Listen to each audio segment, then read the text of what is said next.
છોટાઉદેપુર જિલ્લામાં છેલ્લા ઘણા સમયથી ખસ્તાહાલ માર્ગો, તૂટેલા નાળા અને ડાયવર્ઝનના અભાવે જનજીવન પર ગંભીર અસર પડી રહી છે. આ મુદ્દાઓને લઈને સ્થાનિક નાગરિકોમાં અસંતોષ વધી રહ્યો છે. હવે આ અસંતોષને રાજકીય સ્વરૂપ આપતા કોંગ્રેસના નેતાઓ અને કાર્યકર્તાઓએ ઉગ્ર વિરોધ પ્રદર્શન કર્યું છે. વિરોધના ભાગરૂપે કોંગ્રેસના કાર્યકર્તાઓએ જાહેર રસ્તા પર પોસ્ટરો લગાવ્યા, જેમાં ભાજપના ધારાસભ્યો, સાંસદ અને પ્રભારી મંત્રીઓના ફોટા સાથે કટાક્ષ રૂપે ચોકીદારો લખવામાં આવ્યું છે. પોસ્ટરમાં જણાવાયું છે કે તૂટેલા નાળા, ડાયવર્ઝન અને રોડથી વિદ્યાર્થીઓ, ખેડૂતો અને વેપારીઓ અને સામાન્ય જનતાને પરેશાન છે. ખબર અંતર કરવા આવો ચોકીદારો. આ વિરોધ દરમિયાન કોંગ્રેસના સ્થાનિક નેતાઓએ સરકાર પર નિષ્ક્રિયતા અને બેદરકારીના ગંભીર આરોપો મૂક્યા છે. તેઓએ દાવો કર્યો છે કે જિલ્લામાં વિકાસના નામે કાંઈ કાર્ય થયું નથી અને અનેક વિસ્તારોમાં સામાન્ય વાહન વ્યવહાર પણ મુશ્કેલ બન્યો છે.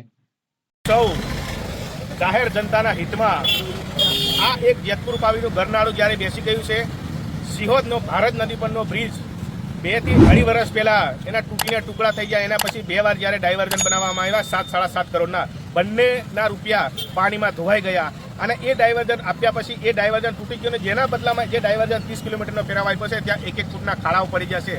ત્યારે અમારી આ તંત્ર અને આ જે મુખ્ય છોટાઉદેપુર જિલ્લાના કહેવાતા મુખ્ય ચોકીદારો, એમને અમારે એ કહેવા માંગીએ છીએ કે તમે જ્યારે વડોદરાની અંદર જ્યારે ગંભીરા બ્રિજ તૂટ્યો અને ત્યાં નિર્દોષ લોકોના મૃત્યુ થયા અને એ બ્રિજની તાત્કાલિક મંજૂરી આપી દીધી કે 212 કરોડ રૂપિયાની અંદર જ્યારે મંજૂર થઈ ગયો હોય, ત્યારે આ બ્રિજને મંજૂર થતાં 2 વર્ષ લાગે, એનું કામ શરૂ થતાં 1 વર્ષ લાગે. તો એ છોટાઉદેપુર લોકસભાની અંદર એ બ્રિજ પણ છોટાઉદેપુરની અંદર આવે છે અને આ છોટાઉદેપુર જિલ્લો પણ છોટાઉદેપુર લોકસભામાં આવે છે. ત્યારે આ કહેવાતા ચોકીદારો કોઈ નિર્દોષ લોકોના મૃત્યુ થાય એની રાહ જોઈ રહ્યા છે.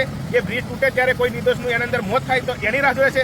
તમે તમામ બ્રિજનું સર્વે કરાવી તાત્કાલિક એનું ડિમોલેશન કરી અને નવા બ્રિજો તાત્કાલિક મંજૂરી મળવા જોઈએ. અને જો તમારી ઓકાત અને તાકાત ના હોય તમે ચૂંટાયેલા પ્રતિનિધિ તરીકે, તો તમે રાજીનામું આપી દો. જે બોલી શકે, લડી શકે અને સમાજ માટે કામ કરી શકે એવાને તમારે મોકો આપવો જોઈએ અને તમારે તાત્કાલિક આના રાજીનામા આપવા જોઈએ. અને અમારી માંગ, આજે રોડની અંદર જે ખાડા પડ્યા છે, ડાયવર્ઝનની અંદર જે ખાડા પડ્યા છે, જ્યારે આ સિહોદ બ્રિજ બનાવવા માટે જે કોન્ટ્રાક્ટર આવ્યા છે એવું કહે છે કે હું આ 15 દિવસની અંદર ડાયવર્ઝન બનાવી દઉં, ત્યારે આ જે કોન્ટ્રાક્ટરને અહીંના કહેવાતા નેતાઓ કેમ દબાઈ રાખ્યો છે? એમની ટકાવારી લેવા માટે દબાઈ રાખ્યો છે કેમ નહીં?